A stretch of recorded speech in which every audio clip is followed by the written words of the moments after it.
You might have noticed a trend in Netflix coverage lately. A few major shows have been leaving the platform, prices are creeping up even higher, and Netflix is cracking down on sharing your passwords. What hasn't been making as much noise, this new side strategy from Netflix, where Netflix is trying to be the Netflix of gaming, publishing new titles and acquiring some game developers. Can a company that started out as a movie rental warehouse broaden their service?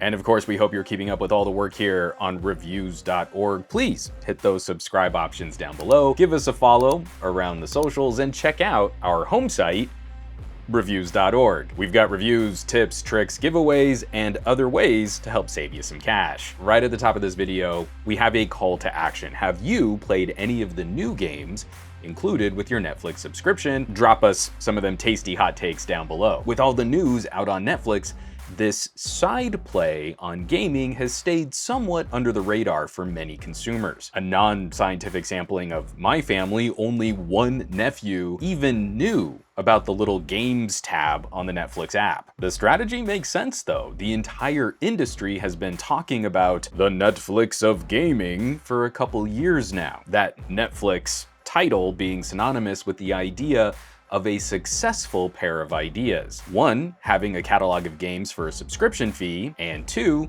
having an easy distribution method for those games. Most often we talk about game streaming, which we covered briefly in one of our videos on broadband and data speeds. Services like NVIDIA GeForce Now, Microsoft Game Pass, and the fading Google Stadia. Those services stream games like Netflix streams movies and TV shows. You don't need a fancy computer or an expensive game console to play a AAA title. So far, only Game Pass is combining both the idea of streaming a game to your browser or TV and the catalog of accessible games for one monthly subscription. So Netflix, stepping into the gaming space, is working on the opposite side of the gaming spectrum. Instead of trying to immediately compete with high-end console quality games right from the get-go, they're working a more bottom-up approach to building a catalog. A significant number of people interact with Netflix through the phone app, so starting their game offerings with phone games.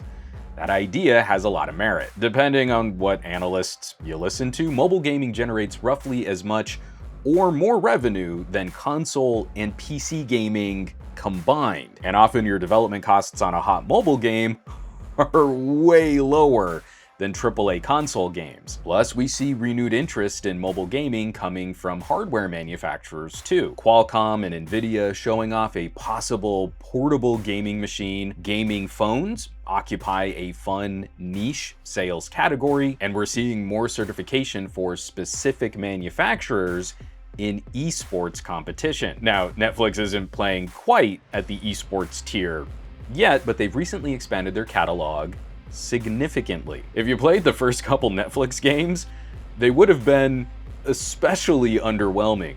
One of the first games being a basic gravity puzzle that looks like it came off an HTC PDA running Windows Mobile from over 10 years ago. Shout out to the really old nerds in our audience. I'm happy to report that the game catalog is getting a lot better. Aside from individual games, the major value here, Netflix is taking titles that often have obnoxious in-app purchases or microtransactions and separating those mechanics from real-world money. We might see some of the random number upgrade situations or slot machine-style gameplay, cooldown energy, or gems, but there's no way to spend real money to fill up again and keep playing. This is a huge peace of mind benefit as my daughter is getting into a few mobile games, and I don't feel I need to babysit her as much playing a Netflix game like Mittens. Mittens is your standard gem swap game, only with yarn instead of gems or candy, and it does still have levels that you can fail. You get graded on how you complete each board, you earn yarn, so you can make cute little outfits for your cat,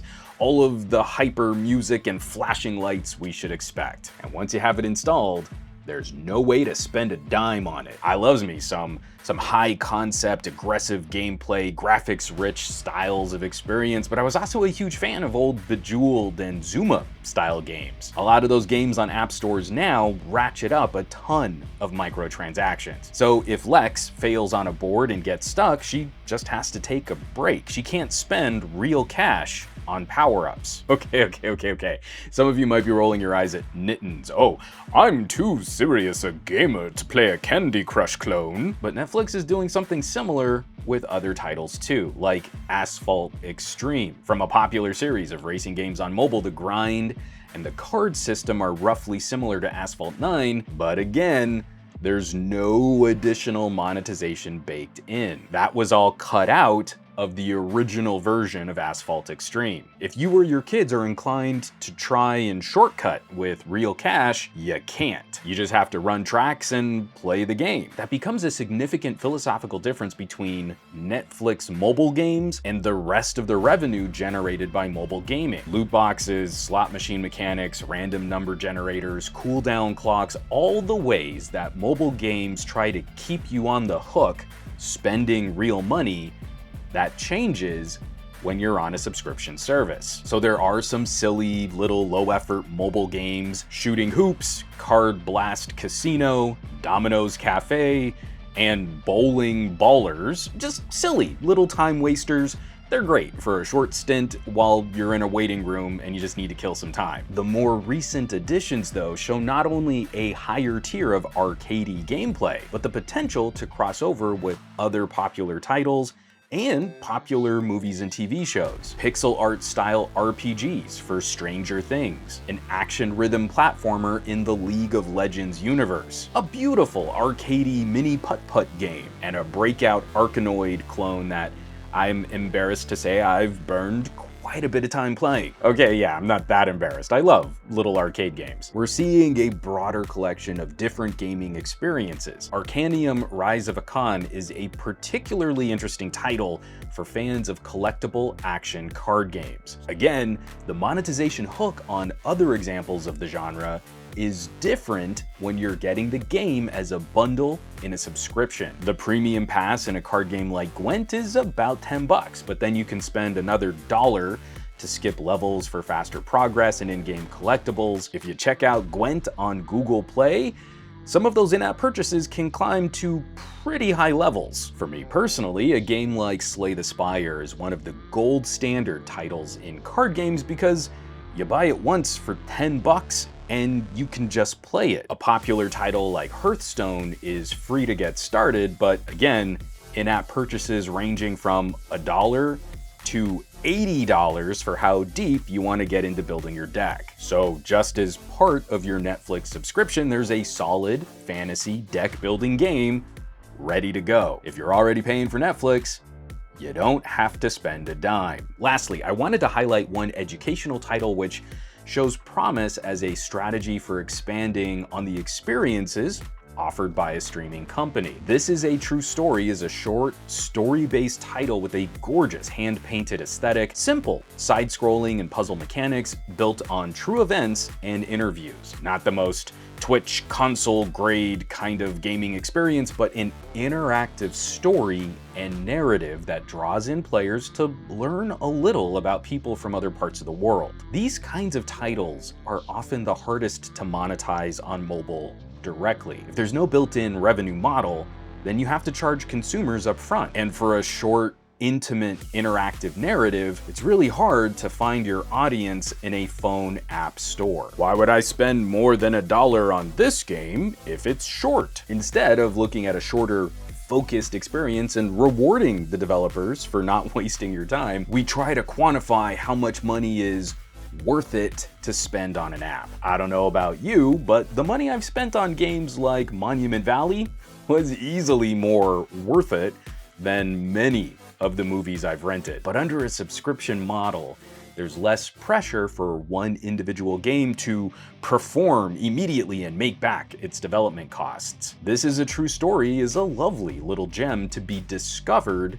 in one panel of your Netflix app. It can be a long tail property for Netflix, and hopefully we see some similar experiences added over time. All right. As we're landing this plane, I'm wrapping this video up. There's an interesting psychological element to this move from Netflix. Looking at a service like Amazon Prime that was first sold as a way to subscribe to cheaper shipping and a handful of other little value adds from Amazon. Now it's a TV streaming service with other perks for music and ebooks and gaming and grocery shopping. We've been trained to consider Prime as this larger value add for shopping, and when prices climb, Amazon has these other verticals that can be added to the Prime value bucket. Netflix has had a much more specific content niche. Adding games and developers is expensive, and I would imagine that's a small part of the costs associated with raising prices. What we need to watch: